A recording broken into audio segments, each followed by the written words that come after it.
And back to Bhavani life style. நமக்கு இப்போ full bed rest. கட்டில் தான் சாப்பாடு, கட்டில் தான் தண்ணி, எல்லாமே நமக்கு கட்டில் தான் இனிமே. அப்போ நீங்கள் இப்போ நினைக்கலாம், சோத்தை பொங்க வேண்டாம், துணியை துவைக்க வேண்டாம், பாத்திரத்தை தேய்க்க வேண்டாம், வீட்டு வேலை செய்ய வேண்டாம், ஒரே ஜல்சா தானு. உங்கள்கிட்ட இந்த கதையை யார் சொன்னாங்க சொல்லுங்கள்.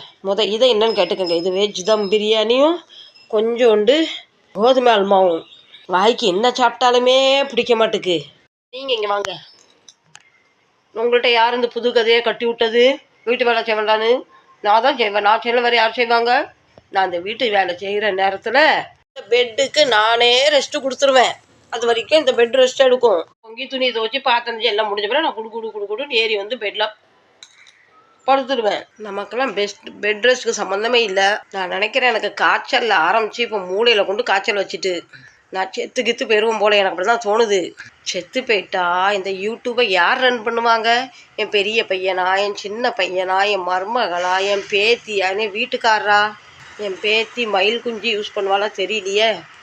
4 வருஷமாக வீடியோ போடுறேன், ஒன்றும் பிரயோஜனம் இல்லை. நான் செத்து போயிட்டா அவங்களுக்காவது நீங்கள் உதவுங்க, சரிங்களா? இல்லை அவங்களையும் திரும்பி பார்க்காம போயிடாதீங்க. டாக்டர்லாம் என்னை செத்துப்போன்னு சொல்லலை, எனக்கு அப்படி தோணுது. உடம்புக்கு அந்த அளவுக்கு முடியல. இப்போ மாலை 5. காலையில் சாப்பிட, மத்தியானம் சாப்பிட நினச்சிக்காதீங்க நான் பெட்டில் உட்காந்து சாப்பிட்றேன்னு. உடம்பு சரியில்லைல்ல, அந்த நேரம் பெட் ரெஸ்ட் எடுக்கணும்ல. ஆமாம், இப்படிலாம் நினச்சேன். சாப்பிட முடியல, பயங்கர வாமிட்டாக வருது. அதனால இப்போ இந்த மாத்திரையை போட்டுடலாம். பயங்கரமாக குளிருது, பச்சை தண்ணிலாம் குடிக்க முடியல. வெந்நி போட்டு பாட்டில் அடைச்சி வச்சாச்சு. சோறு நேர நேரத்துக்கு சாப்பிட்றோன்னு சாப்பிடல, மாத்திரை நேர நேரத்துக்கு சாப்பிட்றேன். சாமி,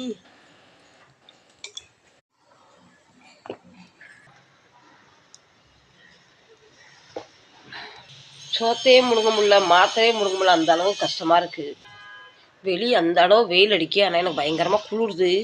நீ வேற என்னை கூப்பிட்டுக்கிட்டே இருக்கு, வா வந்து பெட் ரெஸ்ட்டுன்னு சொல்லுது. ஃப்ரெண்ட்ஸ், நான் எழுந்துட்டா என் பசங்களுக்கு, எழுந்துக்கலனா மண்ணுக்கு. செத்துக்கித்து போயிட்டேன்னு வச்சுக்கோங்களேன். நீங்களாம் வாங்க, கடைசி யாத்திராவில் எல்லோரும் சப்ஸ்கிரைப் லைக்கும் பண்ணிட்டு போங்க. எதுவுமே நம்பிக்கை இல்லாத வாழ்க்கை. யாருக்கும் எப்போவுமே எதுவுமே நடக்கலாம். நான் என்ன பேசுகிறேன்னு எனக்கே தெரியல. அந்த அளவுக்கு காய்ச்சல் மூளையில் ஏறிட்டு போல. நான் செத்துக்கித்து போயிட்டா எல்லோரும் வருவீங்களா பொம்பாய்க்கு? எங்கள் வீட்டுக்கார் இருப்பார், என் 2 பிள்ளைங்க இருப்பாங்க, என் மருமக இருப்பா, என் மயில் குஞ்சு, என் பேத்தி இருப்பாங்க, என் மருமக இருப்பாங்க. எல்லார்ட்டையும் துஷ்டி கேட்டுட்டு போங்க, சரிங்களா? இந்த அளவுக்கு எப்போவுமே எனக்கு உடம்புக்கு முடியாமல் இருந்ததில்ல. 22 நாள் இந்த காய்ச்சலை வச்சுட்டு, இருமல் வச்சுட்டு போராடும் உங்கள் பவானி லைஃப் ஸ்டைல். நான் முழிச்சிட்டா கண்டிப்பாக